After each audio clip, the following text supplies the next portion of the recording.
नमस्कार दोस्तों, मैं स्वेन सफलता के सारथी यूट्यूब चैनल पे आप सभी का हार्दिक स्वागत करता हूं। देखिए, हम आपके लिए लेके आए थे जुलाई महीने के बेस्ट 120 प्लस करंट अफेयर। यह है उसका पार्ट 2।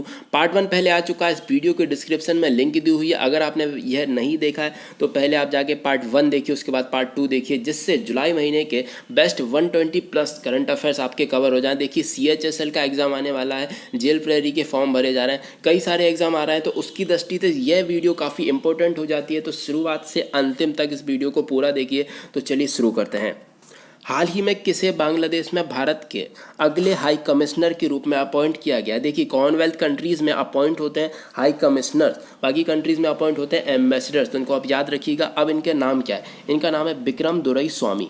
ठीक है, बिक्रम दुरई स्वामी जी जगह लेंगे रीवा गांगुली दास की। ठीक है, रीवा गांगुली दास इनसे पहले बांग्लादेश में भारत की हाई कमिश्नर थी, उच्चायुक्त थी। बात करें हम अन्य ऑप्शंस के बारे में, देखिए अंजलि कुमार जो है, इनको मॉरिटियाना में भारत के राजदूत के रूप में अपॉइंट किया गया है। रुद्रेंदु टंडन को अफगानिस्तान में अपॉइंट किया गया है। तुर्कमेनिस्तान में बिधु पी नायर को भारत के राजदूत के रूप में अपॉइंट किया गया है। तो उनको आप याद रखिएगा। इसके अलावा हमने एक लिस्ट बनाई है हाल ही में जो हाई कमिश्नर या फिर एम्बेसडर्स की अपॉइंटमेंट हुई है अलग अलग कंट्रीज़ में, तो आप इसका स्क्रीनशॉट ले सकते हैं। तो हम बात करते हैं फिलीपींस में शंभू एस कुमारन, फिनलैंड में रवीश कुमार, ब्रिटेन में उच्चायुक्त के रूप में अपॉइंट हुई हैं, हाई कमिश्नर के रूप में अपॉइंट हुई हैं गायत्री कुमार, स्विट्जरलैंड में Monika Kapil Mohta, Papua New Guinea में सुशील कुमार सिंगल, जिम्बाब्वे में विजय खांडूजा, कुवैत में सीवी जॉर्ज, कतर में दीपक मित्तल, नाइजर में पीके नायर और रोमानिया में राहुल श्रीवास्तव। आप इसका स्क्रीनशॉट ले सकते हैं। हम बढ़ते हैं हमारे अगले क्वेश्चन की तरफ। देखिए, निम्न में से किस देश ने भारत को चबाहार रेल परियोजना से बाहर कर दिया है? देखिए, अगर आपको पता होगा, ये चबाहार पोर्ट है वह किस देश में? चबाहार पोर्ट है ईरान में, और चबाहार एरिया भी है ना। तो ये जो क्वेश्चन है, अगर आप हमें डेली करंट अफेयर्स की वीडियो देखते हैं, मैंने काफ़ी डिटेल में इस क्वेश्चन को डिस्कस किया हुआ है। मैंने आपको इसका रीज़न बताया था, फिर भी मैं शॉर्ट में आपको बताने की कोशिश करता हूँ। देखिए, 3 देश हैं, ईरान, अफगानिस्तान और भारत। ठीक है, ईरान, अफगानिस्तान और भारत के मध्य में ये जो रेल प्रोजेक्ट था वह चल रहा था। तो इसमें से ईरान ने भारत को ड्रॉप कर दिया है। उसके कारण क्या बताए जा रहे हैं? देखिए, अमेरिका ने ईरान पर प्रतिबंध लगा दिया। उसके बाद भारत जो ईरान से क्रूड ऑयल का इंपोर्ट करता था वो उसने पूरी तरह से बंद कर दिया। ठीक है, तो एक रीज़न ये बताया जा रहा है कि ईरान ने इस बात से खफा होकर इस प्रोजेक्ट से भारत को ड्रॉप कर दिया। दूसरा रीज़न ये बताया जा रहा है कि चीन और ईरान की जो व्यापारिक साझेदारी है उसके 25 साल पूरे होने वाले हैं। ठीक है, मतलब काफ़ी घनिष्ठ दोस्त हैं जी। हो सकता है चीन ने बोला, क्योंकि हमको पता है वर्तमान में भारत और चीन की स्थिति काफ़ी तनावपूर्ण है। तो यह भी इसका एक रीज़न बताया जा रहा है। ठीक है, बढ़ते हमारे अगले क्वेश्चन की तरफ।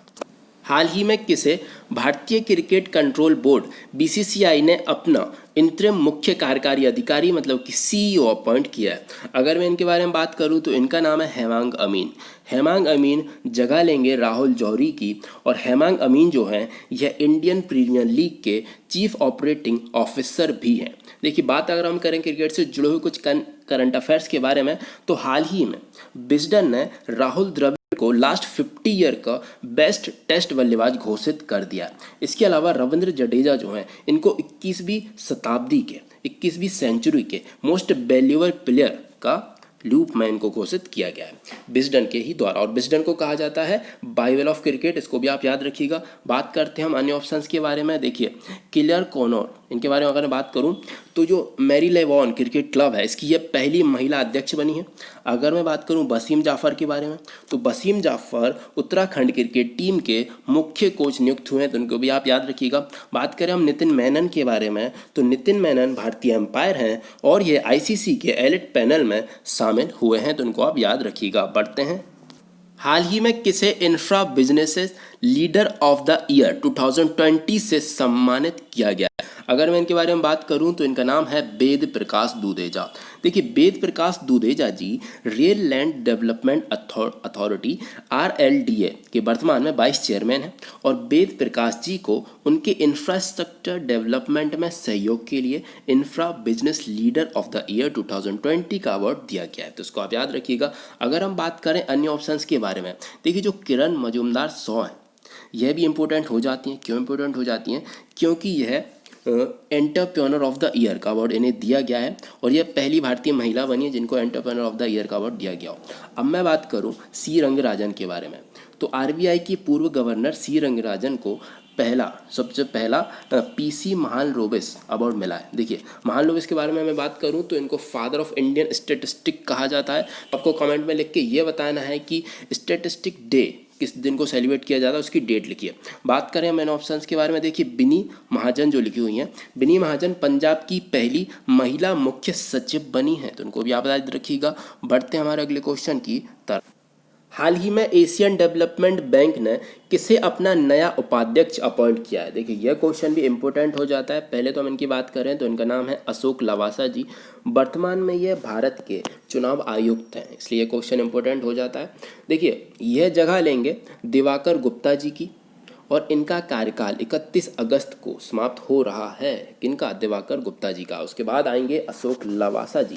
देखिए बात की जाए अगर एशियन डेवलपमेंट बैंक के बारे में, इनके अध्यक्ष हैं मासात्सुगु असाकावा, हेडक्वार्टर है फिलीपींस में, स्थापना हुई थी 19 दिसंबर 1966 को। बात करें अगर हम अन्य ऑप्शंस के बारे में तो जो वॉल्कर वॉस्किर हैं यह तुर्की के राजनयिक हैं।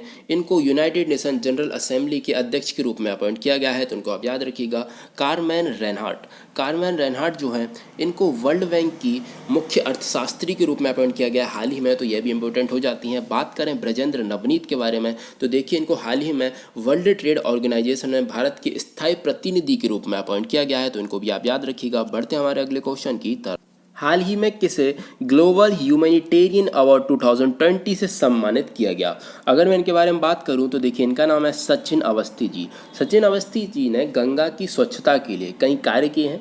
इन्होंने एक यात्रा भी चलाई थी, वंदे गंगे स्वच्छ जन जागरण यात्रा, तो उनके लिए इनको ग्लोबल ह्यूमैनिटेरियन अवार्ड 2020 से सम्मानित किया गया, तो उनको आप याद रखिएगा। बढ़ते हैं हमारे अगले क्वेश्चन की तरफ।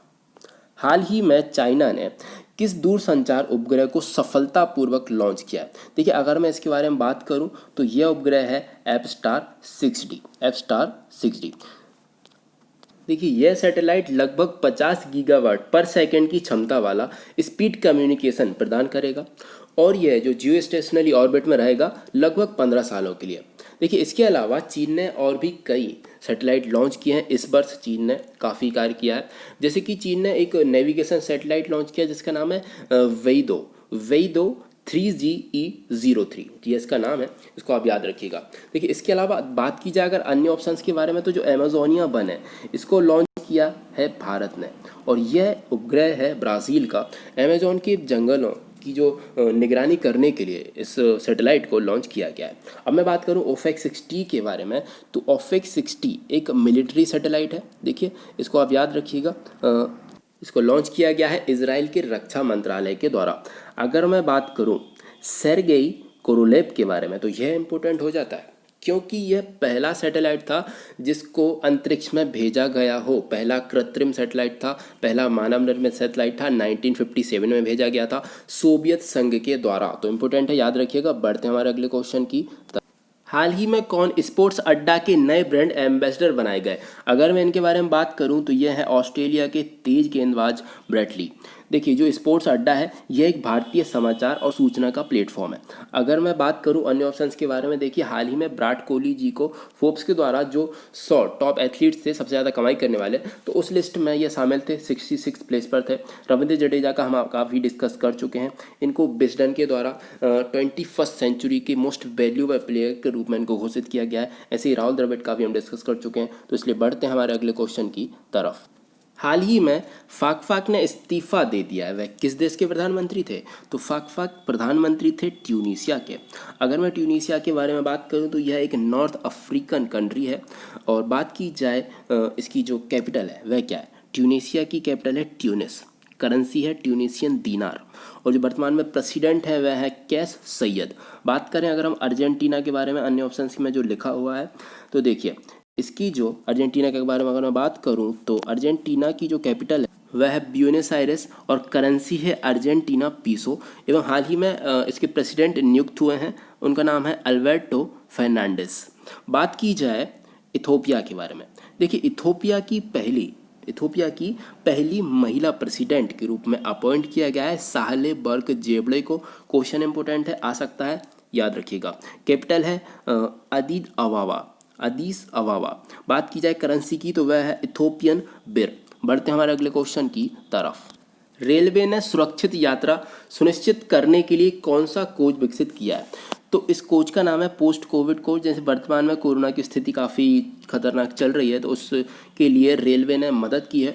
देखिए, भारतीय रेलवे ने कोविड-19 वायरस के संक्रमण को फैलने से रोकने के प्रयासों में एक नया अत्याधुनिक सुविधाजनक से लैस पोस्ट कोविड कोच विकसित किया है। ठीक है, और यह जो कोच है, यह उत्पादन इकाई रेल कोच फैक्ट्री कपूरथला ने इस नए कोविड कोच को विकसित किया है, तो इसको आप याद रखिएगा। ठीक है, बात करें अगर हम अन्य ऑप्शंस के बारे में, देखिए जो शेषनाग ट्रेन है, यह रेल के द्वारा, भारतीय रेलवे के द्वारा चलाई गई अब तक की सबसे लंबी ट्रेन है। इसकी लंबाई है 2.8 किलोमीटर, तो इसको आप याद रखिएगा। अब मैं बात कर रहा हूँ हुबली स्टेशन की, तो इसकी बात हम इसलिए कर रहे हैं क्योंकि इसमें निर्मित किया जा रहा है भारत का सबसे लंबा रेल प्लेटफॉर्म। अभी वो निर्मित हुआ नहीं है, निर्मित किया जा रहा है। बात करें हम हबीबगंज स्टेशन के बारे में, तो देखिए हबीबगंज जो रेलवे स्टेशन है, यह पहला प्राइवेट रेलवे स्टेशन बना है और इसका नाम बदल के किया जाएगा अटल बिहारी जी वाजपेयी के नाम पर, तो उनको आप याद रखिएगा। बढ़ते हैं हमारे अगले क्वेश्चन की तरफ। हाल ही में सूरीनाम देश में भारतीय मूल के प्रेसिडेंट बने हैं, उनका नाम क्या है? देखिए, इनका नाम है चंद्रिका प्रसाद संतोखी। अगर मैं इनके बारे में बात करूं तो चंद्रिका प्रसाद संतोखी जो है, या फिर इनको चांद भी कहा जाता है, ये सूरीनाम के पूर्व न्याय मंत्री थे। उसके बाद यह बन गए हैं सूरीनाम के अब प्रेसिडेंट। सूरीनाम के बारे में देखिए, अगर हम बात करें तो जो राजधानी है वह है पैरामारीवो, मुद्रा है सूरीनामी डॉलर, तो इसको आप याद रखिएगा। अगर मैं बात करूं अन्य ऑप्शंस के बारे में, देखिए गुडनी जोहानसन को हाल ही में नियुक्त किया गया है आइसलैंड के प्रेसिडेंट के रूप में, तो उनको आप याद रखिएगा। बात अगर हम करें आंद्रे डूडा के बारे में, इनके बारे में बात की जाए तो आंद्रेज डूडा को पुनः पोलैंड के प्रेसिडेंट के रूप में अपॉइंट किया गया है, तो उनको आप याद रखिएगा। और व्लादिमीर पुतिन साहब को तो आप जानते हैं, रसिया के प्रेसिडेंट हैं और अब इनका कार्यकाल 2036 तक हो गया है, ये आप याद रखिएगा। बढ़ते हैं हमारे अगले क्वेश्चन की तरफ। हाल ही में एन चंद्रशेखरन और जिम ताइटलेट को किस अवार्ड से सम्मानित किया गया है? देखिए, यह जो अवार्ड है, यह है ग्लोबल लीडरशिप अवार्ड 2020। देखिए, अगर आप इस वीडियो की पीडीएफ चाहते हैं तो इस वीडियो के डिस्क्रिप्शन में लिंक दी हुई है हमारे टेलीग्राम चैनल और व्हाट्सएप ग्रुप की, आप उनको ज्वाइन कर सकते हैं और वीडियो का पीडीएफ आपको वहाँ पे अवेलेबल होगा। तो चलिए बढ़ते हैं। हाल ही में एन चंद्रशेखरन व जिम ताइटलेट को किस अवार्ड से सम्मानित किया गया है? देखिए, इस अवार्ड का नाम है ग्लोबल लीडरशिप अवार्ड 2020। अगर मैं बात करूं एन चंद्रशेखरन के बारे में, तो यह वर्तमान में रिजर्व बैंक ऑफ इंडिया के part time non official director हैं और यह टाटा समूह के चेयरमैन भी हैं, तो उनको आप याद रखिएगा। देखिए, यह जो अवार्ड है, इसके बारे में अगर मैं बात करूँ तो यह अवार्ड भारत व यूनाइटेड स्टेट के उन कंपनीज़ को दिया जाता है जिन्होंने यूएस इंडिया कॉमर्शियल कॉरिडोर की ग्रोथ को प्रमोट करने के लिए बेहतरीन योगदान दिया है, तो इसको आप याद रखिएगा। इसी के साथ हम बढ़ते हैं हमारे अगले क्वेश्चन की तरफ। हाल ही में कितने पत्रकारों को 2020 का इंटरनेशनल प्रेस फ्रीडम प्राइज दिया गया? देखिए, ये काफ़ी इंपॉर्टेंट क्वेश्चन है। इन पत्रकारों की संख्या है 4। अगर मैं बात करूं इनके नाम क्या क्या है, देखिए बांग्लादेश के शाहिदुल आलम, ठीक है, ईरान के मोहम्मद माजेद, नाइजीरिया के डापो ओलो रुओमी, बात करूं रसिया के स्वेतलाना प्रोकोएवा। ये 4 पत्रकार हैं जिनको इंटरनेशनल प्रेस फ्रीडम अवार्ड से सम्मानित किया गया। इंपॉर्टेंट है, तो इसको आप ध्यान रखिएगा। बढ़ते हैं हमारे अगले क्वेश्चन की तरफ। हाल ही में किस राज्य में रेलवे के पहले केबल स्टे रेल ब्रिज का निर्माण किया जा रहा है? देखिए, यह देश का पहला केबल स्टे रेल ब्रिज है और इसका निर्माण किया जा रहा है जम्मू कश्मीर में। अगर मैं इसके बारे में बात करूं तो यह माता वैष्णो देवी के आधार शिविर कटरा से रियासी के बीच में इसका निर्माण किया जाएगा। काफ़ी इंपॉर्टेंट क्वेश्चन है। इसके अलावा एक और ब्रिज है जिसका निर्माण किया जा रहा है, वह अभी निर्माणाधीन है, जिसको हम चेनाब ब्रिज के नाम से जानते हैं। जब चेनाब ब्रिज का निर्माण हो जाएगा तो वह दुनिया में जो रेलवे का सबसे ऊंचा ब्रिज बन जाएगा। इसके अलावा अब मैं अगर बात करूं इस ब्रिज के बारे में, देखिए जो केबल स्टे पहला केबल स्टे रेल ब्रिज है, इसका नाम होगा अंजी ब्रिज, ठीक है। इसके बारे में अगर मैं बात करूं तो इसकी लंबाई होगी 437.25 मीटर, ठीक है, और इसको विकसित किया जा रहा है कोंकण रेलवे के द्वारा। कोंकण रेलवे जो है उनके एमडी और सीईओ हैं वर्तमान में संजय गुप्ता, हेडक्वार्टर है मुंबई में। तो इसी के साथ अब हम बात करते हैं हमारे अन्य ऑप्शंस के बारे में। देखिए, अन्य ऑप्शंस में लिखा हुआ है केरल, देखिए मास्क डिस्पोजल डिवाइस विन 19 व disinfection device UV spot launch किया गया है केरल में। ठीक है, बात अगर हम करें गुजरात में तो हाल ही में फूड सेफ्टी इंडेक्स आया है, उसमें गुजरात बड़े राज्यों में पहले स्थान पर आया है। अगर मैं बात करूं राजस्थान की तो राजस्थान ने राज कौशल पोर्टल व ऑनलाइन श्रमिक एम्प्लॉयमेंट एक्सचेंज पोर्टल लॉन्च किया है हाल ही में, तो उनको आप याद रखिएगा। देखिए इसके अलावा दो और ब्रिज हैं जिनको हमको याद कर लेना चाहिए। देखिए एक ब्रिज तो है देविका ब्रिज, है ना, दूसरा है पंजेवा ब्रिज। देविका और पंजेवा ये दोनों ब्रिज हैं, इनका भी उद्घाटन हाल ही में हुआ है। ठीक है, तो उनको भी आप याद रखिएगा। जम्मू कश्मीर से के ही ब्रिज हैं इसलिए मैंने इसको डिस्कस किया है। बढ़ते हैं हमारे अगले क्वेश्चन की तरफ। हर साल नेल्सन मंडेला डे कब मनाया जाता है? देखिए नेल्सन मंडेला डे हर साल मनाया जाता है 18 जुलाई को। इसके बारे में देखिए अगर मैं बात करूं, नेल्सन मंडेला या इनको गांधी भी कहा जाता है। देखिए इनको दूसरा गांधी इसलिए कहा जाता था क्योंकि यह गांधी जी की जो विचारधारा थी उससे काफ़ी प्रेरित थे और उसी पर चलते थे। अहिंसा का जो पाठ है उन्होंने गांधी जी से ही सीखा था। देखिए जो मोस्ट इंपोर्टेंट क्वेश्चन बनता है, ये अफ्रीका के पहले अश्वेत राष्ट्रपति थे। ये क्वेश्चन इनसे बनता है, काफ़ी इंपॉर्टेंट है, वैसे आपको पता होगा। इन्होंने कई संघर्ष किया था रंग भेद के खिलाफ। जो दक्षिण अफ्रीका में रंग भेद की नीति चल रही थी उसके खिलाफ इन्होंने काफ़ी संघर्ष किया था, कई साल जेल में भी रहे थे, इसलिए ये काफ़ी इंपॉर्टेंट हो जाते हैं। देखिए इनको कई पुरस्कार प्रदान किए जा चुके हैं, जैसे 1993 में इन्हें शांति का नोबेल पुरस्कार प्रदान किया गया था, ये क्वेश्चन भी आ सकता है। इनको भारत रत्न प्रदान किया गया था 1990 में, और ये भारत रत्न प्राप्त करने वाले पहले विदेशी व्यक्ति हैं, तो इंपॉर्टेंट हो जाता है, इसलिए मैंने ये डिस्कस कर लिया है। बात करते हैं हमारे अन्य ऑप्शंस के बारे में। देखिए यहाँ पे लिखा हुआ है 12 जनवरी। 12 जनवरी को हम मनाते हैं यूथ डे, युवा जो डे रहता है उसके रूप में मनाते हैं, और इस दिन जो बर्थ एनिवर्सरी होती है वह होती है स्वामी विवेकानंद की, तो इसको आप याद रखिएगा। अब मैं बात करूँ 13 जुलाई की, तो 13 जुलाई को हाल ही में मनाया गया मलाला यूसुफजई के नाम के ऊपर मलाला डे। अब मैं बात करूँ 12 मई की। देखिए 12 मई जो है उसको मनाया जाता है नेशनल नर्स डे, और इस दिन बर्थ एनिवर्सरी होती है फ्लोरेंस नाइट एंजल की, तो उनको आप याद रखिएगा। बढ़ते हैं हमारे अगले क्वेश्चन की तरफ। हाल ही में जारी ग्लोबल मैन्युफैक्चरिंग रिस्क इंडेक्स में 2020 में कौन तीसरे स्थान पर रहा? तो इस लिस्ट में तीसरे स्थान पर रहा इंडिया, तो इसको आप याद रखिएगा। बढ़ते हैं हमारे अगले क्वेश्चन की तरफ। हाल ही में कौन गैबोन की पहली महिला प्राइम मिनिस्टर बनी? ये क्वेश्चन इंपॉर्टेंट हो जाता है क्योंकि ये गैबोन की पहली महिला प्राइम मिनिस्टर है, इनका नाम है ओसौका रेपोंडा। देखिए अगर आप हमारे डेली करंट अफेयर्स की वीडियो देख रहे हैं तो यह सब आपको काफ़ी आसानी से याद आ रहा होगा। बात करते हैं हमारे अन्य ऑप्शंस के बारे में। देखिए मीरा कुमारी यहाँ पे जो लिखी हुई हैं, यह भारत की पहली लोकसभा अध्यक्ष बनी, पहली महिला लोकसभा अध्यक्ष। ठीक है, इनको आप याद रखिएगा। अब मैं बात करूँ मरीन के बारे में। देखिए सना मरीन फिनलैंड की पीएम है और ये वर्ल्ड की यंगेस्ट पीएम है, इसलिए इनको ऑप्शन हमने यहाँ पे लिखा हुआ है। अब मैं बात करूँ सालेवर्क जेबड़े के बारे में, तो ये इथोपिया की पहली महिला प्रेसिडेंट बनी है, ये भी काफ़ी इंपॉर्टेंट हो जाता है, इनको भी आप याद रखिएगा। इसी के साथ बात करते हैं हमारे अगले क्वेश्चन के बारे में। हाल ही में किसने 34th ला लीगा चैंपियनशिप 2020 का खिताब जीत लिया है? देखिए इसका खिताब जीता है रियल मैड्रिड ने, तो इसको आप याद रखिएगा। अब मैं बात करूं इस क्वेश्चन के बारे में। देखिए जो रियल मैड्रिड है ये स्पेन का फुटबॉल क्लब है और इसकी स्थापना हुई थी 1902 में।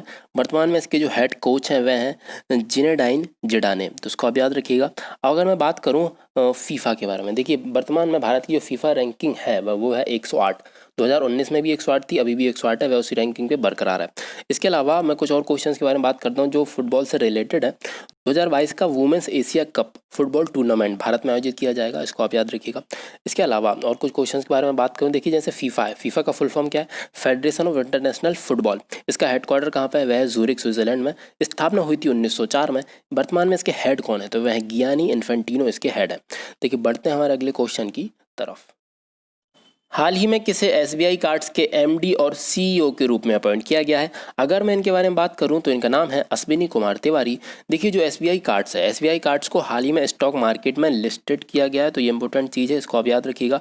इसके अलावा अगर मैं बात करूं एसबीआई से जुड़े कुछ अन्य करंट अफेयर्स के बारे में, देखिए एसबीआई फाइनेंशियल ईयर जो 2020 है, इसमें भारत की जीडीपी जो एसबीआई ने प्रेडिक्ट की है वह है 4.6%, तो इसको आप याद रखिएगा। इसके अलावा एसबीआई माइक्रो लोन्स के लिए अलग से यूनिट की स्थापना करने जा रहा है, ये भी आप याद रखिएगा। इसके अलावा देखिए मैं बात करूँ अन्य ऑप्शंस के बारे में जो यहाँ पे लिखे हुए हैं, चंद्रिका प्रसाद संतोखी, इनको हम पिछले क्वेश्चन में डिस्कस कर चुके हैं, तो इसका आप कमेंट में लिख के इसका आंसर बताइए कि चंद्रिका प्रसाद संतोखी किस देश के प्रेसिडेंट नियुक्त किए गए हैं, तो उनको आप याद रखिएगा। बात करें हम ब्रेट ली के बारे में, तो देखिए जो ब्रेट ली है, ब्रेट ली ऑस्ट्रेलियन बैट्समैन है। स्पोर्ट्स अड्डा ने इनको अपना ब्रांड एम्बेसडर बनाया है, तो इनको आप याद रखिएगा। बढ़ते हैं हमारे अगले क्वेश्चन की तरफ। हाल ही में किस राज्य में टर्मरिक रिसर्च इंस्टीट्यूट हल्दी अनुसंधान केंद्र की स्थापना की घोषणा की गई है? देखिए, हल्दी अनुसंधान केंद्र जो है इसकी स्थापना की जाएगी तमिलनाडु में। और तमिलनाडु का जो जिला है, अगर मैं उसके बारे में बात करूं तो वह है मोदाकुरिची। तमिलनाडु के मोदाकुरिची जिले में टर्मरिक रिसर्च सेंटर की स्थापना की जाएगी। इसका उद्देश्य राज्य में हल्दी प्रोडक्शन को बढ़ाना एवं किसानों को इनकम बढ़ाना है एवं उनकी हल्दी जो है उसके उचित दाम किसानों को उपलब्ध कराना है। तो उसको आप याद रखिएगा। जो राज्य सरकार है लगभग 30 करोड़ रुपए खर्च कर रही है इस प्रोजेक्ट के अंतर्गत, तो उसको आप याद रखिएगा। इसके अलावा अगर मैं बात करूं कुछ हल्दी से रिलेटेड कुछ जीआई टैग्स है ना, उनके बारे में हम रिवाइज कर लेते हैं जल्दी से। जैसे कि जो कंदमान हल्दी है, कंदमान हल्दी कहाँ की है? ओडिशा की, इसको जीआई टैग मिला है। तमिलनाडु की इरोड हल्दी को जीआई टैग मिला है। और इसके अलावा जो इरोड है ना, इरोड एक सिटी है, सिटी का नाम है इरोड, और उसको कहा जाता है टर्मरिक सिटी। भारत की अगर आपको क्वेश्चन आता है टर्मरिक सिटी किसको कहते हैं, तो इरोड को कहते हैं। और इरोड कहाँ पर है? तमिलनाडु में। तो उसको भी आप याद रखिएगा। बढ़ते हैं हमारे अगले क्वेश्चन की तरफ। Oxford poverty and human development initiative OPHI की स्टडी के अनुसार 2005 से 2016 के बीच में किस देश की 270 मिलियन आबादी गरीबी रेखा के ऊपर आ गई है? तो ये काफ़ी अच्छी बात है और यह देश है हमारा भारत। तो ये हमारे लिए काफ़ी गर्व की बात है। इस रिपोर्ट के अनुसार अगर मैं इस रिपोर्ट की बात करूं तो United Nation development programme UNDP के साथ मिलकर इस रिपोर्ट को तैयार किया गया है और इस स्टडी को 75 देशों में किया गया है। और भारत के अलावा आर्मेनिया, निकारागुआ, नॉर्थ मैसेडोनिया ऐसे उन देशों में से एक हैं जिन्होंने अपनी जो गरीब लोग हैं उनको गरीबी रेखा से ऊपर लेके आए, उनकी हालत को सुधारा है। देखिए, अगर मैं बात करूं ऑक्सफोर्ड यूनिवर्सिटी के बारे में तो इसकी स्थापना हुई थी 1096 में। ठीक है, तो उसको आप याद रखिएगा। यह है लंदन, इंग्लैंड में। यह तो आपको पता ही है काफ़ी अच्छे से। अब मैं बात करूं UNDP के बारे में तो यूनाइटेड नेशन डेवलपमेंट प्रोग्राम, इसकी स्थापना हुई थी 1965 को। इसका हेडक्वार्टर है न्यूयॉर्क में। वर्तमान में इसके जो हेड हैं वह हैं आचिम स्टाइनर। तो उसको आप याद रखिएगा। बात करते हैं हमारे अगले क्वेश्चन के बारे में। निम्न में से किसे Toronto international film festival TIFF में ट्रिब्यूट एक्टर अवार्ड 2020 प्रदान किया गया? देखिए, यह अवार्ड प्रदान किया गया, आपने इनको देखा होगा टाइटैनिक मूवी में, क्योंकि टाइटैनिक मूवी की लीड एक्ट्रेस हैं जिनका नाम है केट विंसलेट। अगर मैं इनके बारे में बात करूं तो देखिए, इनको 2009 का ऑस्कर भी प्रदान किया गया था। 2009 की बेस्ट एक्ट्रेस का ऑस्कर इनको प्रदान किया गया था। इसके अलावा अगर मैं बात करूं ये जो ट्रिब्यूट अवार्ड है 2020 इसके बारे में, तो ये अवार्ड फिल्म प्रोफेशनल्स को उनके फिल्मों में किए गए योगदान के लिए दिया जाता है। देखिए, मैं बात करूं टोरंटो इंटरनेशनल फिल्म फेस्टिवल की तो इसकी स्थापना हुई थी 1976 में। कनाडा का एक प्रतिष्ठित फिल्म अवार्ड्स है। अगर मैं बात करूं अन्य ऑप्शंस के बारे में, देखिए यहाँ पे लिखा हुआ है मानुषी चिल्लर। मानुषी चिल्लर के बारे में बात इसलिए कर रहा हूँ क्योंकि हाल ही में इनको एडिडास ने अपना ब्रांड एम्बेसडर बनाया और यह 2017 की मिस वर्ल्ड भी रही हैं। इनके बारे में तो आप जानते ही होंगे। अब मैं बात करूं ज्ञानेंद्रो निगोवम की तो इनको यहाँ पे इसलिए लिखा गया है क्योंकि ज्ञानेंद्रो निगोवम जो हैं ये हॉकी इंडिया के नए अध्यक्ष बनाए गए हैं। इंपॉर्टेंट क्वेश्चन याद रखिएगा। उसके बाद एक और इम्पोर्टेंट क्वेश्चन आता है के सिवान से, क्योंकि के सिवान को हाल ही में इनको नॉमिनेट किया गया है, मतलब इनको अवार्ड दिया जाएगा, वॉन कर्मन अवार्ड दिया जाएगा इनको 2020 का नवंबर महीने में। बात करते हैं हमारे अगले क्वेश्चन के बारे में। वर्ल्ड चेस डे यानी कि विश्व शतरंज दिवस कब मनाया गया? देखिए, विश्व शतरंज दिवस मनाया गया 20 जुलाई को। अब ये 20 जुलाई को क्यों मनाया जाता है? क्योंकि 20 जुलाई 1924 को पेरिस में इंटरनेशनल चेस फेडरेशन की स्थापना की गई थी, इसलिए 20 जुलाई को मनाया जाता है विश्व शतरंज दिवस। ठीक है, तो उसको आप याद रखिएगा। इसके अलावा देखिए, मैं बात करूँ इंटरनेशनल चेस फेडरेशन की तो उसका जो हेडक्वार्टर है वह है लॉज़ेन, स्विट्जरलैंड में। इसमें सदस्य हैं 189। प्रेसिडेंट जो है वर्तमान में वह है आर्काडी ड्वारकोविच। देखिए, जो शतरंज है उसकी उत्पत्ति भारत से हुई है। भारत में इसका जो प्राचीन नाम था वह था चतुरंग, तो इसको आप याद रखिएगा। इसके अलावा जो हमारे हाल ही में ग्रैंड मास्टर बने हैं 66 ग्रैंड मास्टर, जिनका नाम है जी आकाश, तो उनको भी आप याद रखिएगा। देखिए, बात करते हैं हम अन्य ऑप्शंस के बारे में तो 23 जून को मनाया जाता है इंटरनेशनल ओलंपिक डे, 29 अगस्त को मनाया जाता है नेशनल स्पोर्ट्स डे और 12 जुलाई को मनाया जाता है मलाला डे। यह इसी साल मनाया गया था मलाला डे। देखिए, मैं बात कर रहा था 29 अगस्त के बारे में। 29 अगस्त को नेशनल स्पोर्ट्स डे क्यों मनाया जाता है? क्योंकि इसी दिन बर्थ एनिवर्सरी है हमारे हॉकी के जादूगर मेजर ध्यानचंद की। ला लीगा चैंपियनशिप में सर्वाधिक गोल करने के लिए लियोनेल मेसी को कौन सा अवार्ड प्रदान किया गया? देखिए, लियोनेल मेसी को अवार्ड दिया गया पिचिची ट्रॉफी। पहले मैं बात करूं ला लीगा चैंपियनशिप के बारे में, तो देखिए यह स्पेन में आयोजित होने वाली एक फुटबॉल की लीग है। इसमें जो भी प्लेयर सबसे ज़्यादा गोल स्कोर करता है उसको दी जाती है पिचिची ट्रॉफी। तो ये इस बार दी गई किसको? लियोनेल मेसी को। देखिए लियोनेल मेसी के बारे में अगर मैं बात करूं तो इन्होंने 67 ईयर का रिकॉर्ड तोड़ दिया है, क्योंकि इन्होंने इस ट्रॉफी को 7वीं बार जीता है। ठीक है, ये 6 बार पहले जीत चुके थे, यह इनका 7th टाइम है जब इन्होंने इस अवार्ड को जीता है, तो ये काफ़ी अच्छी बात है। इसके अलावा अब मैं बात करूं बैलोन डी और अवार्ड के बारे में, तो करंट में इसके होल्डर जो हैं वह भी लियोनेल मेसी हैं। यूरोपियन गोल्डन शू अवार्ड के भी करंट में होल्डर लियोनेल मेसी हैं, और वो बैलोन डी और अवार्ड को भी लगातार 6 बार जीत चुके हैं, लगातार नहीं 6 बार जीत चुके हैं, और यूरोपियन गोल्डन शू अवार्ड को भी वह 6 बार जीत चुके हैं, जो भी अपने आप में एक रिकॉर्ड है। और FIFA player of the year भी वर्तमान में कौन है? Lionel Messi. तो इसी के साथ बढ़ते हैं हमारे अगले क्वेश्चन की तरफ। हाल ही में लुइस हैमिल्टन ने कौन सा ग्रैंड प्रिक्स अपने नाम किया है? देखिए इस वर्ष जो जिन ग्रैंड प्रिक्स का आयोजन हुआ है, अगर मैं उनको जल्दी से क्विक रिवीजन करूं, सबसे पहले ऑस्ट्रियन ग्रैंड प्रिक्स का आयोजन हुआ था जिसको जीता था वाल्टेरी बोटास ने। उसके बाद आयोजन हुआ स्टायरियन ग्रैंड प्रिक्स का, उसके बाद आए हंगरी ग्रैंड प्रिक्स, और उसके बाद ब्रिटिश ग्रैंड प्रिक्स। देखिए मैं हंगरी ग्रैंड प्रिक्स के बारे में बात कर रहा हूँ, तो इनको जीता है लुइस हैमिल्टन ने। लुइस हैमिल्टन 2019 के फॉर्मूला 1 चैंपियन है, और इन्होंने इसके अलावा स्टायरियन ग्रैंड प्रिक्स भी जीता है। ठीक है, तो इसको भी आप याद रखिएगा। बात करता हूँ मैं जो ऑस्ट्रेलियन ग्रैंड प्रिक्स है, ये तो मैं बता चुका हूँ, अभी इसको जीता है वाल्टेरी बोटास ने। ब्रिटिश ग्रैंड प्रिक्स जो है इसको जीता है लुइस हैमिल्टन ने। स्टायरियन ग्रैंड प्रिक्स जो है इसको भी जीता है लुइस हैमिल्टन ने, तो इनको आप याद रखिएगा। बढ़ते हैं हमारे अगले क्वेश्चन की तरफ। हाल ही में यूएई ने अपना पहला अंतरिक्ष मिशन लॉन्च किया, उसका नाम क्या है? देखिए इसका नाम है मार्स मिशन होप, और यूएई पहला अरब देश बन गया जिसने अपना कोई अंतरिक्ष में मिशन भेजा, और ये उसका पहला अंतरिक्ष मिशन भी है और पहला मार्स मिशन भी है। देखिए इसकी खास बात जो है इसके बारे में यह है कि यूएई का ये जो अंतरिक्ष मिशन था, इसकी जो टीम थी, उसकी जो लीड थी, जो मतलब कि अध्यक्ष थी, तो मेन थी, उनका नाम है सरा अल अमीरी, जो कि एक वुमेन है। ठीक है, तो ये काफ़ी इंपॉर्टेंट चीज़ हो जाती है, क्योंकि अरब देश में वुमेन्स की स्थिति आप देखते हैं थोड़ा होता है वहाँ पर। मैं बात करूँ गगनयान के बारे में। देखिए गगनयान जो है यह भारत का एक प्रोजेक्ट है। इसके अंतर्गत हम 2021 में, दिसंबर 2021 में 3 भारतीय अंतरिक्ष वैज्ञानिकों को अंतरिक्ष में भेजेंगे।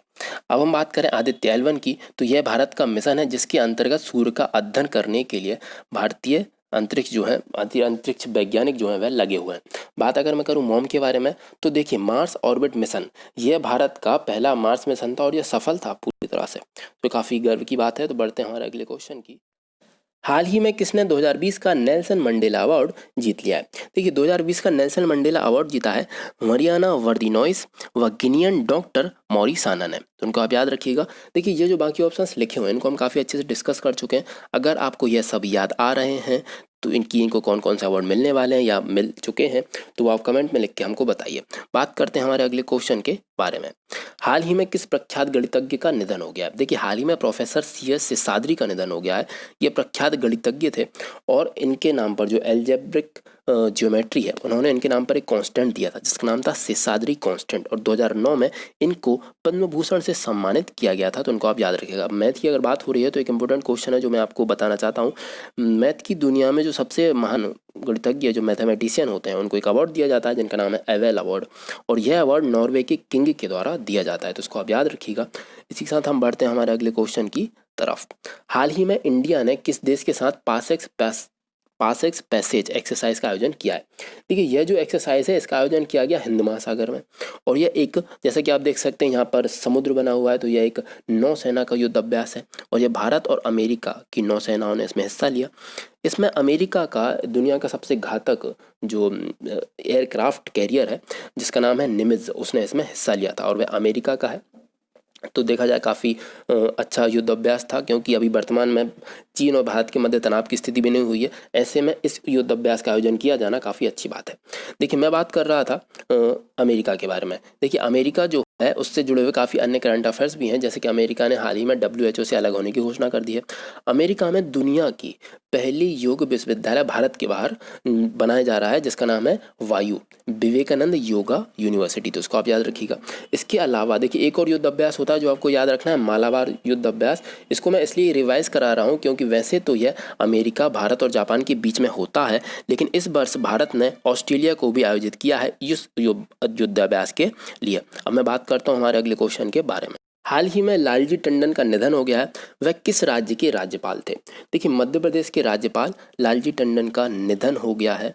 ठीक है, इनका इलाज चल रहा था, लखनऊ के थे ये, और इनके सम्मान में लखनऊ जो सरकार है उसने एक चौक और एक सड़क का नाम लालजी टंडन के नाम पर रखने का फैसला किया है।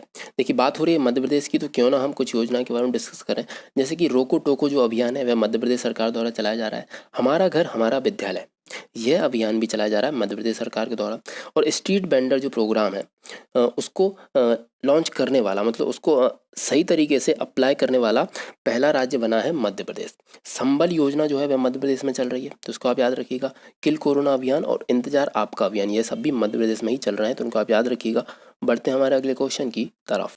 हाल ही में crime writer S Hussain Zaidi की कौन सी नोवेल प्रकाशित हुई है? देखिए, अगर इसके बारे में बात करूं, इंपॉर्टेंट क्वेश्चन है। इस नोवेल का नाम है द एंड।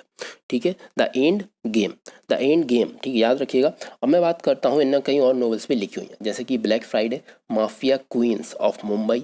ठीक है, तो ये भी आप याद रख सकते हैं। इसके अलावा देखिए, जो अन्य ऑप्शंस लिखे हुए हैं, a song of India, a song of India, यह जो पुस्तक है ये लिखी गई रस्किन बॉन्ड के द्वारा, तो उनको आप याद रखिएगा। इसके अलावा एक और इम्पोर्टेंट बुक आती है यहाँ पे, Overdraft Saving the Indian Saver. इसको किसके द्वारा लिखा गया है? तो इसको लिखा गया आरबीआई के पूर्व गवर्नर उर्जित पटेल के द्वारा। अब मैं बात करूँ इक्का के बारे में। देखिए, इक्का यह भी काफ़ी फेमस बुक है, क्योंकि इसके जो राइटर हैं उनको आप काफ़ी अच्छे से जानते हैं। वह है जेके रोलिंस, जो हैरी पॉटर सीरीज़ से फेमस हुई है, हैरी पॉटर सीरीज़ की लेखिका हैं, तो उनको आप याद रखिएगा। बढ़ते हैं हमारे अगले क्वेश्चन की तरफ।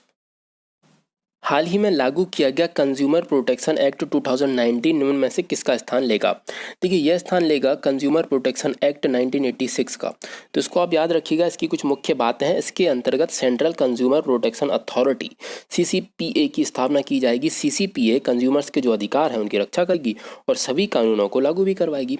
तो काफ़ी अच्छी बात है। सीपीए में किसी भी डिस्प्यूट, अगर कोई भी विवाद की स्थिति बनती है, तो उन्होंने एक रास्ता निकालने की कोशिश की है कि ये चाहते हैं कि बातचीत से ही मामला सुलझाने की पहले ये कोशिश करेंगे। अगर नहीं सुलझता है तो उसके बाद इसको आगे बढ़ाया जाएगा।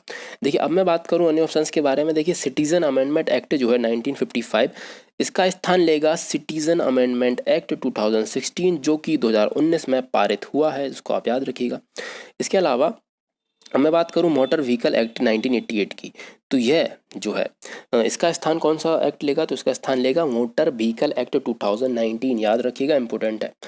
देखिए, बात करते हैं निम्न में से कौन सा क्रिकेट टूर्नामेंट 2022 तक स्थगित हो गया है? देखिए, जो T20 वर्ल्ड कप जो था ना, अब उसको स्थगित कर दिया गया 2022 के लिए। वैसे इसका आयोजन होना था 2020 में, अब इसका आयोजन होगा 2022 में ऑस्ट्रेलिया में। इसके अलावा अगर मैं बात करूं, जो 2021 का T20 वर्ल्ड कप है, इसका आयोजन होना है इंडिया में, इसको आप याद रखिएगा। और जो वनडे वर्ल्ड कप है, इसका आयोजन भी इंडिया में होना है। अब यहाँ पे आपको लिखा हुआ है ओलंपिक गेम्स। देखिए, ओलंपिक गेम्स जो समर ओलंपिक्स थे 2020 के, उनका आयोजन होना था 2020 में होना था, लेकिन कोरोना के चलते उसको भी पोस्टपोन कर दिया गया है। टोक्यो में उनका आयोजन होना है और वह होगा जुलाई 2021 में, पोस्टपोन किया हुआ है, तो उसको आप याद रखिएगा। बढ़ते हैं हमारे अगले क्वेश्चन की तरफ। हाल ही में किसे राष्ट्रपति के निजी सचिव के रूप में अपॉइंट किया गया? देखिए, राष्ट्रपति के निजी सचिव के रूप में अपॉइंट किया गया है, तो इंपॉर्टेंट क्वेश्चन होगा। तो इनका नाम है पी प्रवीण सिद्धार्थ, तो उनको आप याद रखिएगा। देखिए, क्वेश्चन बनता है जो प्रेसिडेंट है वह किस आर्टिकल के अंतर्गत आता है? तो प्रेसिडेंट का जो आर्टिकल है वह है 52, इसको आप याद रखिएगा। इसके अलावा इसको जो शपथ, प्रेसिडेंट को शपथ कौन दिलाता है? तो प्रेसिडेंट को शपथ दिलाई जाती है चीफ जस्टिस ऑफ इंडिया के द्वारा, आर्टिकल 60 के अंतर्गत। अगर प्रेसिडेंट को हटाने की जो प्रोसेस होती है उसको हम बोलते हैं इम्पीचमेंट प्रोसेस, और वह आती है आर्टिकल 61 के अंतर्गत, तो उनको आप याद रख सकते हैं, काफ़ी अच्छी बात है। और जो प्रेसिडेंट का जो पद है वह हमने कहाँ से लिया है?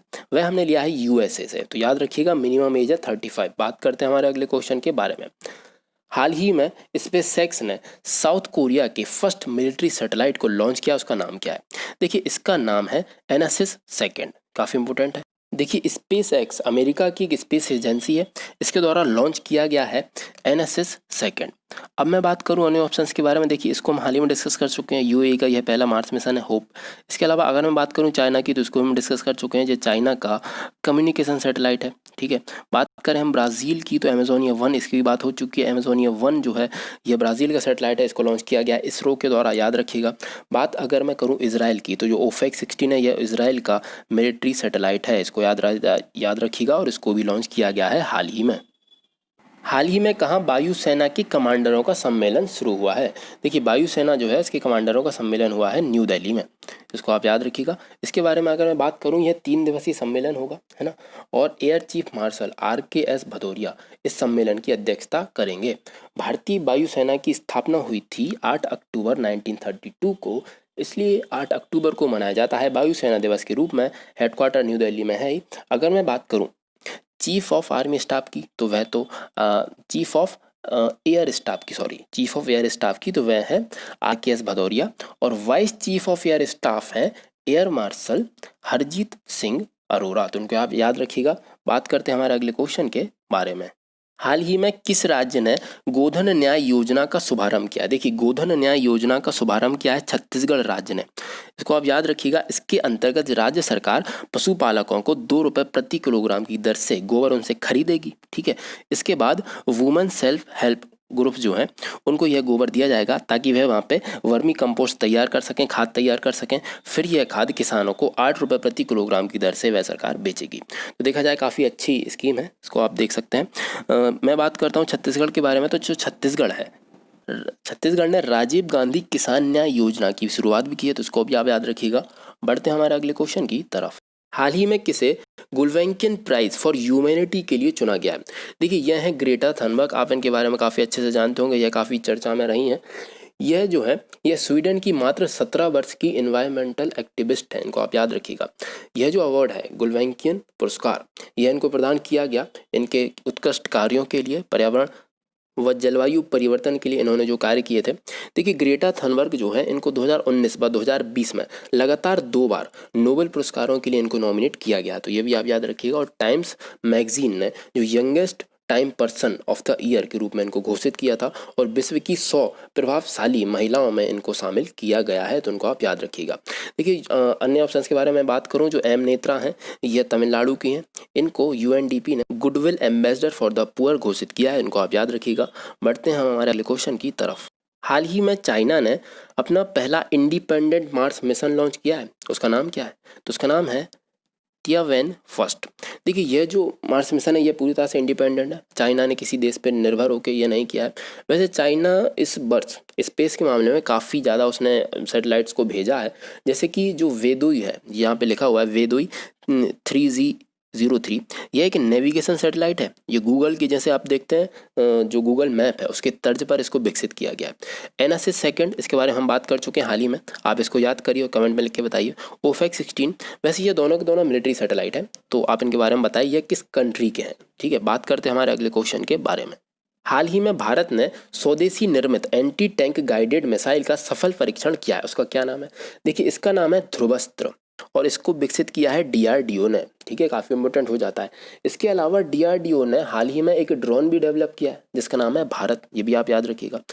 देखिए यह जो ध्रुवस्त्र, अगर मैं इसके बारे में थोड़ा बात करूं, तो यह एक एंटी टैंक गाइडेड मिसाइल है, DRDO ने इसको डेवलप किया है। और यह मिसाइल हवा से फायर करके दुश्मन के बंकरों, वाहनों व युद्ध टैंकों को तबाह करने में सक्षम है, इसलिए इसे दुनिया की सबसे उन्नत एंटी टैंक हथियारों में से एक माना जाता है। काफ़ी गौरव की बात है, इसको आप याद रखिएगा।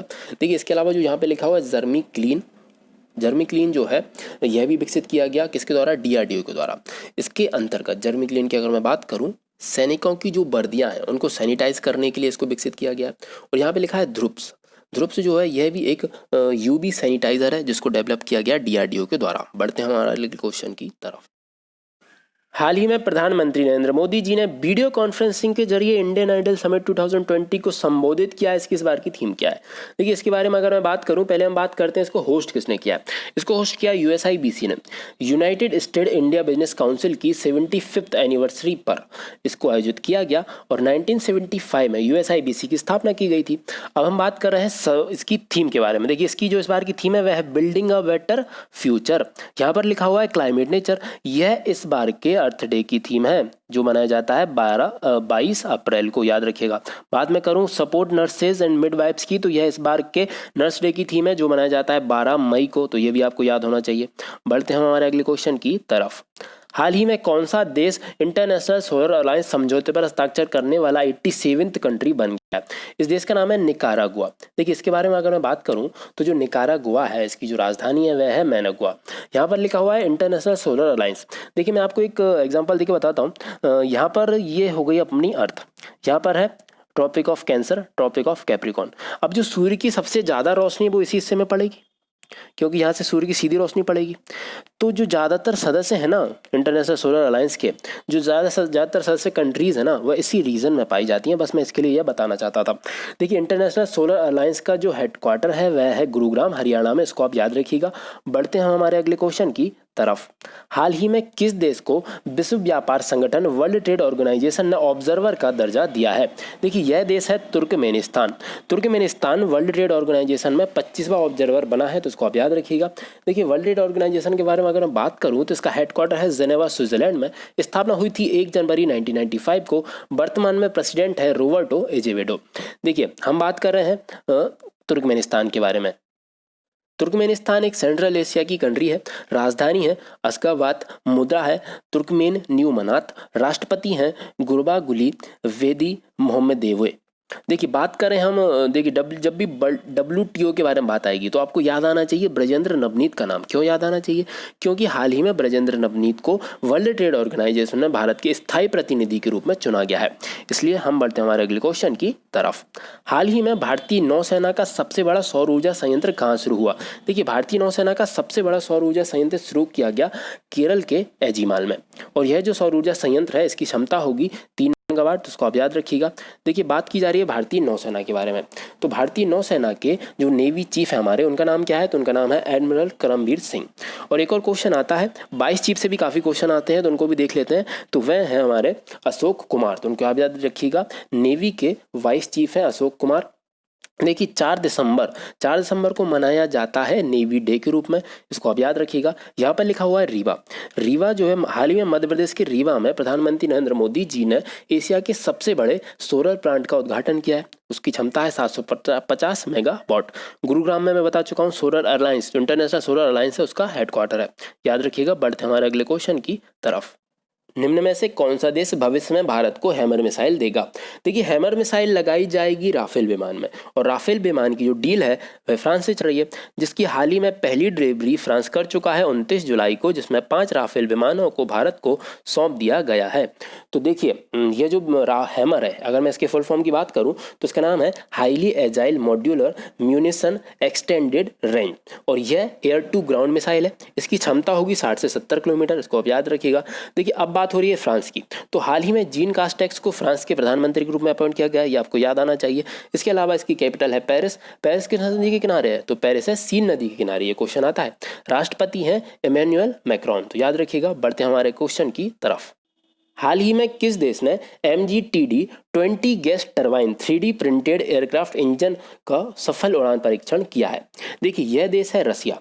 ये जो 3G टेक्नोलॉजी है इसकी मदद से यह जो एयरक्राफ्ट इंजन है ना, इसको बनने में 20 गुना कम समय लगा है, और जो लागत है वह भी 2 गुना कम आई है। तो देखा जाए काफ़ी अच्छी टेक्नोलॉजी है 3D टेक्नोलॉजी। देखिए 3D प्रिंटर जो है इसी मदद से इजराइल के जो वैज्ञानिक हैं उन्होंने एक हार्ट तक तैयार किया है, एक हृदय, और वो हृदय जो था वह खरगोश के दिल के बराबर उसका साइज था, वह कार्य भी कर रहा था। तो काफ़ी क्रांतिकारी टेक्नोलॉजी है ये। देखिए अब मैं बात करता हूँ रसिया के बारे में। देखिए हाल ही में रसिया के जो प्रेसिडेंट है व्लादिमीर पुतिन साहब, इन्होंने एक चुनाव कराया था कॉन्स्टिट्यूशन अमेंडमेंट को लेकर, उसको इन्होंने जीत लिया है। उसको जीतने के बाद अब यह 2036 तक सत्ता में रहेंगे, और रूस की जो कैपिटल है वह कौन सी है? वह है मॉस्को, याद रखिएगा। बढ़ते हैं हमारे अगले क्वेश्चन की तरफ। हाल ही में किसे फॉरेन मिनिस्ट्री में सेक्रेटरी सचिव अपॉइंट किया गया? देखिए इनका नाम है रीवा गांगुली दास। रीवा गांगुली दास वर्तमान में फॉरेन मिनिस्ट्री में सेक्रेटरी के रूप में इनको अपॉइंट किया गया है। इसके पहले यह बांग्लादेश में भारत की उच्चायुक्त थी, तो ये आपको याद होना चाहिए, इनको आप याद रखिएगा। इसके अलावा और यह जगह किसकी लेंगी? यह जगह लेंगी विजय ठाकुर सिंह जी की। यहाँ पर लिखा हुआ है अशोका रेपोंडा, इनको हम काफ़ी डिस्कस कर चुके हैं। यह गैबोन की पहली महिला प्रधानमंत्री बनी है। कार्मेन रेनहार्ट, ये भी आपको याद आना चाहिए, कई बार डिस्कशन को किया जा चुका है। देखिए कार्मेन रेनहार्ट वर्ल्ड बैंक में मुख्य अर्थशास्त्री के रूप में इनको अपॉइंट किया गया है। बात करते हैं हमारे अगले क्वेश्चन की। हाल ही में किसे ब्रिक्स CCI का एडवाइजर अपॉइंट किया गया है? देखिए इनका नाम है साहिल सेठ। ब्रिक्स जो है, ब्रिक्स के बारे में अगर मैं बात करूं तो ब्रिक्स में ब्राज़ील है बी से, आर से है रसिया, आई से है इंडिया, सी से है चाइना, एस से है साउथ अफ्रीका। यह दुनिया की उभरती अर्थव्यवस्थाओं का एक शीर्ष समूह है। इसकी स्थापना हुई थी 2009 में, ये आपको याद होना चाहिए। जुलाई 2020 में रसिया में ब्रिक्स समिट आयोजित हुआ था, ये भी आपको याद होना चाहिए। लेकिन कोरोना के कारण इसको पोस्टपोन कर दिया गया है। ठीक है, अब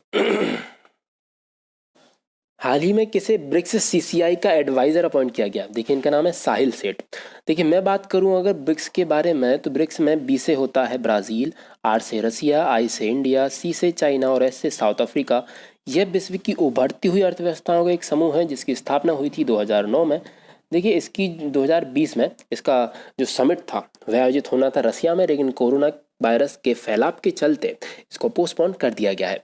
ब्रिक्स जो देश हैं उनकी एक बैंक भी है जिसका नाम है न्यू डेवलपमेंट बैंक, और न्यू डेवलपमेंट बैंक के प्रेसिडेंट हैं के बी कामत।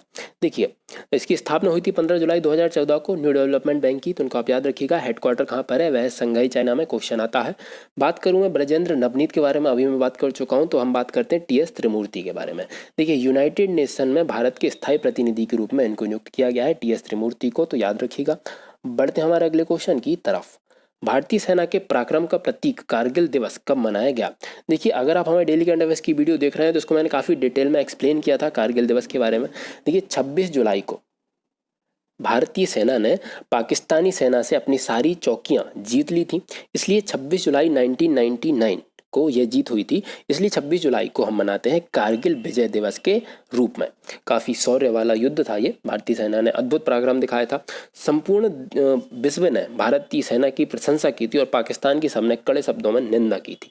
देखिए ये जो बाकी ऑप्शन है इनके बारे में अगर हम बात करें, 15 जनवरी को मनाया जाता है आर्मी डे के रूप में, 8 अक्टूबर को एयरफोर्स डे मनाया जाता है और 4 दिसंबर को मनाया जाता है नेवी डे, तो उनको आप याद रखिएगा। इसी के साथ हम बढ़ते हैं हमारे अगले क्वेश्चन की तरफ। हाल ही में किसे देश के नए हेल्थ सेक्रेटरी के रूप में अपॉइंट किया गया? देखिए इनका नाम है राजेश भूषण। राजेश भूषण जी के बारे में अगर मैं बात करूं तो ये इसके पहले स्वास्थ्य मंत्रालय में ओएसडी के पद पर कार्यरत थे। इसी के साथ हम बात करते हैं हमारे जो वर्तमान में हेल्थ मिनिस्टर हैं वह कौन है, तो वह है डॉक्टर हर्षवर्धन, तो उनको आप याद रखिएगा। और उनको हाल ही में WHO के एग्जीक्यूटिव बोर्ड का चेयरमैन नियुक्त किया गया, ये भी याद रखिएगा। देखिए बात करते हैं हम अन्य ऑप्शंस के बारे में। यहाँ पर लिखा हुआ है अजय भूषण पांडे। अजय भूषण पांडे जो हैं यह वर्तमान में हमारे वित्त सचिव हैं। हर्षवर्धन श्रृंगला के बारे में अगर मैं बात करूँ तो ये वर्तमान में हमारे विदेश सचिव हैं, और अजय कुमार हमारे वर्तमान में डिफेंस सचिव हैं, तो याद रखिएगा। बढ़ते हैं हमारे अगले क्वेश्चन की तरफ। हाल ही में सिंगापुर सरकार ने किस भारतीय मूल की नर्स को प्रेसिडेंशियल मेडल से सम्मानित किया है? देखिए इनका नाम है कला नारायण स्वामी। कला नारायण स्वामी, इन्होंने कोरोना के समय में इन्होंने जो उत्कृष्ट योगदान दिया था अपनी सर्विस के द्वारा, उसको सम्मानित करने के लिए सिंगापुर सरकार ने इनको प्रेसिडेंशियल मेडल से सम्मानित किया है। देखिए अगर मैं बात करूं ये जो अन्य ऑप्शंस लिखे हुए इनके बारे में, तो फ्लोरेंस नाइटिंगेल इनकी बर्थ एनिवर्सरी पे मनाया जाता है नर्स डे के रूप में 12 मई को, जो हम डिस्कस कर चुके हैं। अगर मैं बात करूं आर सी रेखा के बारे में, तो यह केरल की पहली महिला डीजीपी के रूप में इनको नियुक्त किया गया है। इंपॉर्टेंट है ये भी। के सैलजा केरल की हेल्थ मिनिस्टर हैं और उनको यूनाइटेड नेशन द्वारा सम्मानित किया गया है, इनको आप याद रखिएगा। बढ़ते हैं हमारे अगले क्वेश्चन की तरफ। हाल ही में मजरहाट की container corporation of India limited terminal ने किस देश के लिए पहली कंटेनर ट्रेन को रवाना किया है? तो देखिए यह देश है बांग्लादेश। बांग्लादेश के लिए पहली कंटेनर ट्रेन को रवाना किया गया 2017 में। CONCOR मतलब कि container corporation of India limited ने बांग्लादेश की कंटेनर लिमिटेड के साथ समझौता हुआ था, और उसके बाद ये आवागमन की सुविधा की शुरुआत की गई। देखिए बात की जा रही है बांग्लादेश के बारे में, तो बांग्लादेश और भारत की मध्य में मैत्री एक्सप्रेस और बंधन एक्सप्रेस 2 ट्रेन चलती हैं, तो उनको आप याद रखिएगा। इसके अलावा पाकिस्तान और भारत के बीच में कुछ ट्रेनें चला करती थी, अब नहीं चलती हैं, जिनका नाम है थारा एक्सप्रेस और समझौता एक्सप्रेस। बात की जाए ईरान की, तो हाल ही में ईरान ने भारत को जो चबहार रेल प्रोजेक्ट्स है उससे ड्रॉप कर दिया है, तो उसको आप याद रखिएगा। बढ़ते हैं हमारे अगले क्वेश्चन की तरफ। हाल ही में एक किताब the spirit of cricket in India launch की गई है, यह किसने लिखी है? देखिए इसको लिखा है स्टीव वॉ ने, स्टीव वॉ। तो इनके बारे में अगर हम बात करें, देखिए यह ऑस्ट्रेलिया के लीजेंडरी क्रिकेटर है और इन्होंने ये जो बुक लिखी है, देखिए जो भारतीय हैं उनका क्रिकेट के प्रति जो जुनून है उसके बारे में इस पुस्तक को लिखा गया है। अगर मैं बात करूं क्रिकेट से जुड़े हुए कुछ करंट अफेयर्स के बारे में, देखिए हाल ही में BCCI के इंटरिम CEO बनाए गए हेमांग अमीन, और ICC T20 वर्ल्ड कप को 2022 तक के लिए स्थगित कर दिया गया है, तो यह तो हम देख चुके हैं। इसके अलावा अगर मैं बात करूं अन्य ऑप्शंस के बारे में, देखिए यहाँ पर लिखा हुआ है रस्किन बॉन्ड। रस्किन बॉन्ड की भी अभी जो बुक आई है उसको हम डिस्कस कर चुके हैं, उसका नाम है hope my adventure on board trains and planes. इसके अलावा जो अमित शाह जी हैं, यहाँ पे लिखे हुए अमित शाह जी ने एक बुक को लॉन्च किया था जिसका नाम था कर्म योद्धा ग्रंथ, जो कि नरेंद्र मोदी जी पर लिखी गई है। बात करें W.V. रमन के बारे में, देखिए W.V. रमन ने हाल ही में एक बुक को लॉन्च किया जिसका नाम है द विनिंग सिक्सर, तो उसको आप याद रखिएगा। इसी के साथ हम बढ़ते हैं हमारे अगले क्वेश्चन की तरफ। निम्न में से कौन सा राज्य खेलो इंडिया यूथ गेम्स 2021 की मेजबानी करेगा? देखिए इसकी मेजबानी करेगा हरियाणा। हरियाणा के पंचकूला में आयोजित होंगे 2021 के खेलो इंडिया यूथ गेम्स। अगर मैं इनके बारे में बात करूं, इनकी शुरुआत हुई थी 2018 से। उस समय इनका नाम था खेलो इंडिया स्कूल गेम्स, ठीक है, इनको आप याद रखिएगा। देखिए उसके बाद जो 2020 के खेलो इंडिया गेम्स की हम बात करें तो उनका आयोजन हुआ था असम के गुवाहाटी में, जिसमें सबसे ज़्यादा मेडल जीते थे महाराष्ट्र ने। अगर मैं बात करूं जो यूनिवर्सिटी गेम्स हैं उनके बारे में, तो 1 मार्च 2020 से खेलो इंडिया यूनिवर्सिटी गेम्स की शुरुआत हुई। इसमें 18 से 25 साल के प्रतिभागी भाग लेते थे। इसमें जो फर्स्ट प्लेस पर जो यूनिवर्सिटी रही वह रही पंजाब यूनिवर्सिटी, और सर्वप्रथम इनका आयोजन हुआ भुवनेश्वर में, तो उनको आप याद रखिएगा। चलिए बात करते हैं हम हमारे अगले क्वेश्चन के बारे में। निम्न में से कौन सा राज्य वर्ल्ड की फर्स्ट इलेक्ट्रिफाइड कंटेनर टनल का निर्माण करेगा? टनल मतलब होता है सुरंग। देखिए यह राज्य है हरियाणा। हरियाणा में जो सोहान के पास में, सोहान एक जिला है हरियाणा में स्थित है, वहाँ पर अरावली के जो पर्वत हैं वहाँ पर इस सुरंग का निर्माण किया जाएगा। देखिए अगर मैं बात करूँ, यहाँ पे लिखा हुआ है जम्मू कश्मीर, तो जम्मू कश्मीर के पीर पंजाल, जम्मू कश्मीर में है पीर पंजाल सुरंग, जो कि भारत की सबसे लंबी रेल सुरंग है। ये क्वेश्चन आता है, याद रखिएगा। अब मैं बात करूँ महाराष्ट्र की, तो महाराष्ट्र की कार्बन सुरंग जो है यह भारत की दूसरी सबसे लंबी रेल सुरंग है महाराष्ट्र में। उसके बाद अगर मैं बात करूँ हिमाचल प्रदेश की, तो हिमाचल प्रदेश में है रोहतांग सुरंग, और यह दुनिया की सबसे ऊंचाई पर बनी हुई रोड सुरंग है। ये रेल सुरंग नहीं है, रोड सुरंग है, लेकिन सबसे ऊंचाई पर बनी हुई रोड सुरंग है, तो इसको आप याद रखिएगा। बात करते हैं हमारे अगले क्वेश्चन के बारे में। हाल ही में कहाँ इंडिया की पहली हनी टेस्टिंग लैब की स्थापना होगी? देखिए इंडिया की पहली हनी टेस्टिंग लैब की स्थापना होगी आनंद, गुजरात में, तो उसको आप याद रखिएगा। देखिए मैं बात करूँ ये जो हनी टेस्टिंग लैब है इसके बारे में, देखिए इसकी स्थापना नेशनल डेयरी डेवलपमेंट बोर्ड में की गई है, और इसका उद्घाटन हमारे union agriculture minister Narendra Singh Tomar ने वर्चुअली इसका उद्घाटन किया है। देखिए बात की जाए अगर जो अन्य ऑप्शंस लिखे हुए हैं इनके बारे में, जो शिमला हिमाचल प्रदेश यहाँ पर लिखा हुआ है, तो यहाँ पर है पोटैटो रिसर्च सेंटर, तो इसको आप याद रखिएगा, क्वेश्चन आते हैं। जोरहट असम के बारे में अगर मैं बात करूँ, तो यहाँ पर है टी रिसर्च सेंटर, याद रखिएगा। तिरुचिपल्ली तमिलनाडु के बारे में बात करूं, तो यहाँ पर है तिरुचिपल्ली तमिलनाडु में, यहाँ पर क्या है, बनाना रिसर्च सेंटर। इसके अलावा एक और क्वेश्चन है इंदौर में सोयाबीन रिसर्च इंस्टीट्यूट है, तो इसको आप याद रखिएगा। बढ़ते हैं हमारे अगले क्वेश्चन की तरफ।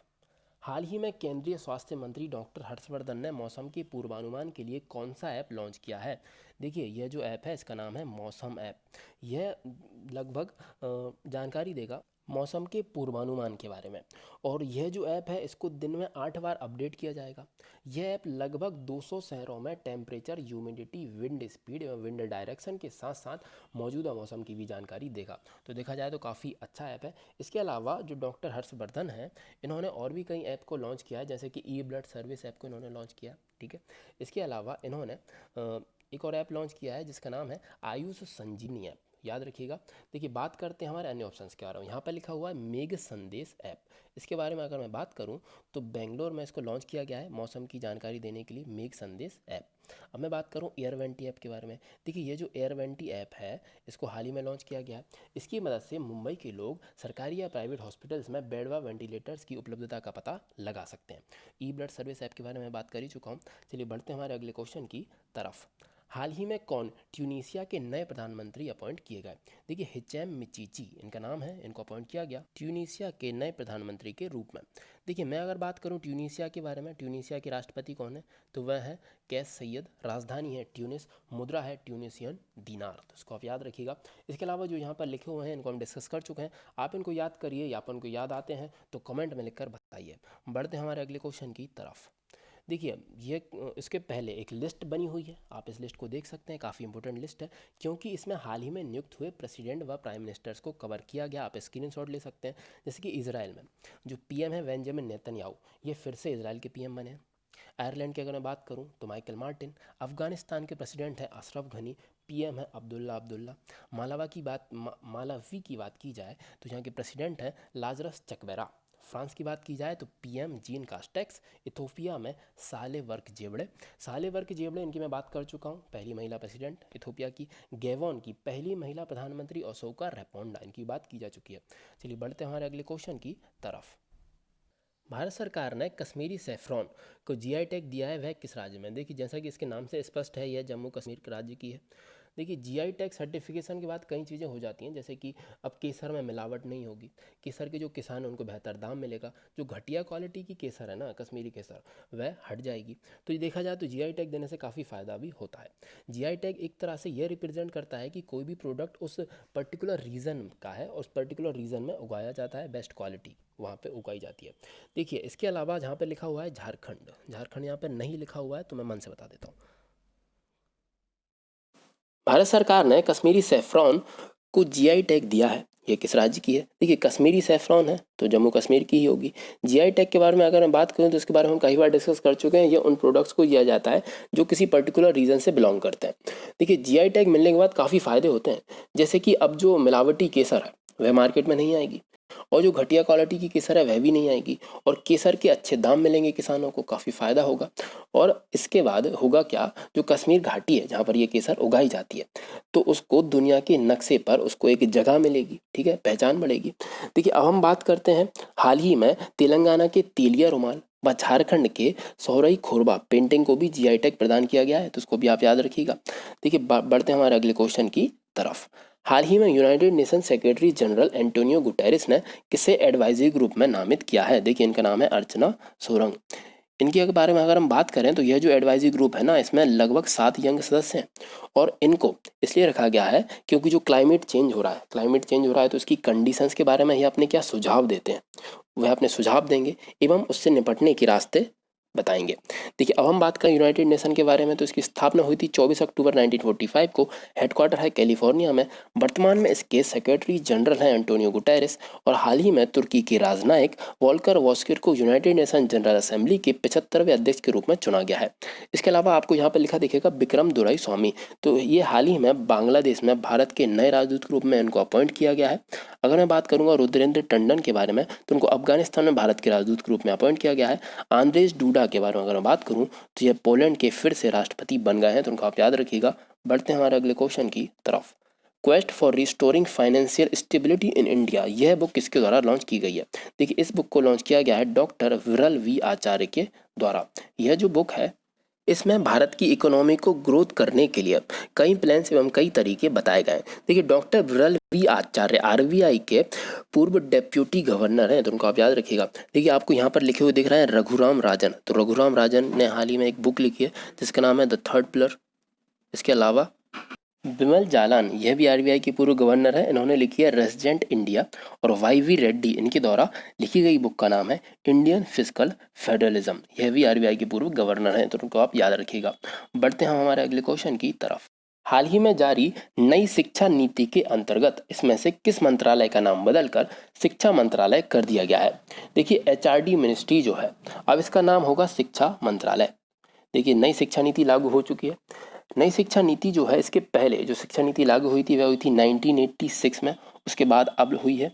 तो अगर मैं इसके बारे में बात करूं तो यहाँ पर आप इस फॉर्मेट से इसको समझ सकते हैं। वर्तमान में जो फॉर्मेट चल रहा था वह 10+2 का था, ठीक है। 10th तक यहाँ पढ़ाई होगी, और 6 से 16 साल के जो बच्चे हैं वह 10th तक पढ़ाई करेंगे। उसके बाद 11 12 दो अलग से क्लासेस होंगी जिसमें सब्जेक्ट चूज कर लिए जाते थे। देखिए अब जो स्ट्रक्चर है वो चेंज कर दिया गया। यहाँ पे क्या स्ट्रक्चर है, यहाँ पर जो स्ट्रक्चर है वह है 5+3+3+4, तो जैसा कि आपको दिख रहा है। अब मैं बात करता हूँ यह जो हमारे वर्तमान में शिक्षा मंत्री जो है वह कौन है, तो यह है रमेश पोखरियाल निशंक। इसके अलावा एक और क्वेश्चन आता है, भारत के पहले शिक्षा मंत्री कौन थे? तो भारत के पहले शिक्षा मंत्री थे मौलाना अबुल कलाम आजाद, तो उनको आप याद रखिएगा। इसी के साथ हम बढ़ते हैं हमारे अगले क्वेश्चन की तरफ। हाल ही में भारत की पहली सौर ऊर्जा संचालित नौका आदित्य ने कौन सा अवार्ड जीता है? देखिए इस नौका ने अवार्ड जीता है गुस्ताव ट्रावे अवार्ड। यह अवार्ड इस बार पहली बार दिया गया, गुस्ताव ट्रावे अवार्ड, तो इसको आप याद रखिएगा।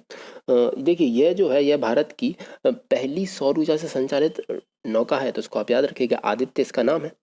और मैं बात कर रहा था वॉन कर्मन अवार्ड के बारे में, जो ऑप्शन में लिखा हुआ है सेकंड में। वॉन कर्मन अवार्ड दिया जाएगा इसरो के चेयरमैन के सिवान को। ग्लोबल ह्यूमैनिटेरियन अवार्ड दिया गया सचिन अवस्थी को, तो इनको आप याद रखिएगा। बढ़ते हैं हमारे अगले क्वेश्चन की तरफ। हॉपर्स कॉलिंस इंडिया प्रकाशन द्वारा प्रकाशित the Indian way strategies for an uncertain world पुस्तक का लेखन किसने किया है? देखिए इस पुस्तक का लेखन किया है हमारे रक्षा नहीं, हमारे विदेश मंत्री एस जयशंकर ने। देखिए यह जो पुस्तक है, इस पुस्तक में यह बताया गया कि भारत ने अतीत में जो 3 बड़ी गलतियां की उनके बारे में बताया गया। पहली गलती इस पुस्तक में बताया गया 1947 का जो विभाजन हुआ था उसको।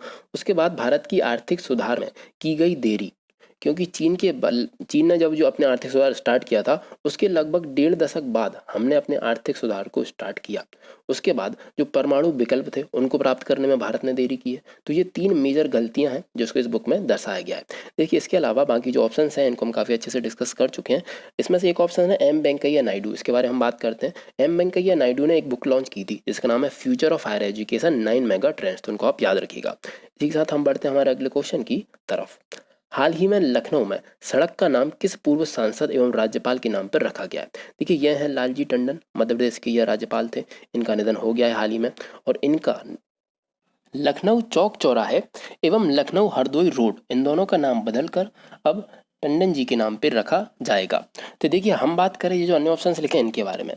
देखिए जो विक्रम बत्रा जी जो हैं, विक्रम बत्रा जो हैं इनको आप काफ़ी अच्छे से जानते हैं क्योंकि ये कारगिल के हीरो हैं। तो दिल्ली के मुकरवा चौक का नाम इनके नाम पे रखा गया। ये कारगिल वॉरियर हैं, तो उनको आप याद रखिएगा।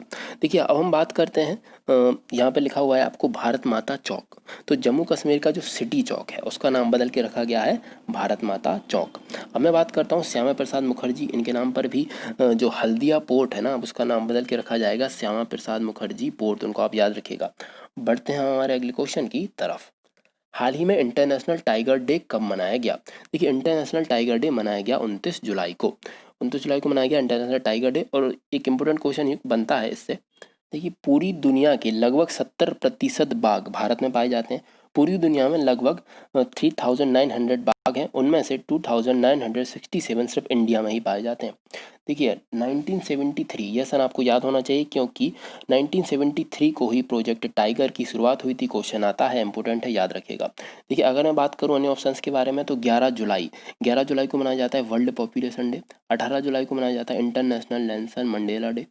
28 जुलाई को मनाया जाता है वर्ल्ड नेचर कंजर्वेशन डे, तो उनको आप याद रखिएगा। बढ़ते हैं हमारे अगले क्वेश्चन की तरफ। हाल ही में भारत के प्रधानमंत्री नरेंद्र मोदी जी ने किस देश में सुप्रीम कोर्ट की नई बिल्डिंग का उद्घाटन किया है? देखिए यह देश है मॉरिशस। इसके बारे में अगर मैं बात करूं तो इसका उद्घाटन वर्चुअली किया गया। देखिए भारत ने 2016 में मॉरिशस को एक स्पेशल इकोनॉमिक पैकेज की सहयोग की घोषणा की थी, जिसके अंतर्गत मॉरिशस में 5 इंफ्रास्ट्रक्चर का निर्माण भारत के सहयोग से किया जाएगा। ठीक है, तो उसमें से यह एक है जिसका निर्माण हो चुका है, सुप्रीम कोर्ट की जो बिल्डिंग है मॉरिशस की। देखिए अगर मैं बात करूं मॉरिशस के बारे में तो मॉरिशस की जो राजधानी है वह है पोर्ट लुइस, प्रेसिडेंट है पृथ्वीराज रूपन, पीएम है प्रवीण जगन्नाथ, और जो करेंसी है वह है मॉरिशियन रुपया, तो इसको आप याद रखिएगा। इसी के साथ हम बढ़ते हैं हमारे अगले क्वेश्चन की तरफ। निम्न में से कहाँ वर्ल्ड का सबसे बड़ा सौर ऊर्जा संयंत्र स्थापित किया जाएगा? देखिए यह स्थापित किया जाएगा आबू धाबी यूएई में, और यह पहला अरब देश बनेगा जिसमें सौर ऊर्जा का इतना बड़ा संयंत्र स्थापित किया जाएगा। यह पहला अरब ही नहीं बल्कि दुनिया का पहला देश होगा जिसमें दुनिया का सबसे बड़ा सौर ऊर्जा संयंत्र स्थापित किया जा रहा है। देखिए यह जो संयंत्र है इसकी क्षमता है 2 गीगावाट की। ठीक है, और इसके बारे में अगर मैं बात करूं तो 2022 तक इसमें कार्य शुरू हो जाएगा।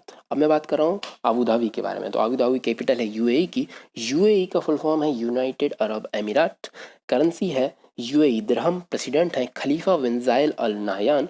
पीएम है मोहम्मद बिन राशिद अल मकतम, तो उनको आप याद रखिएगा।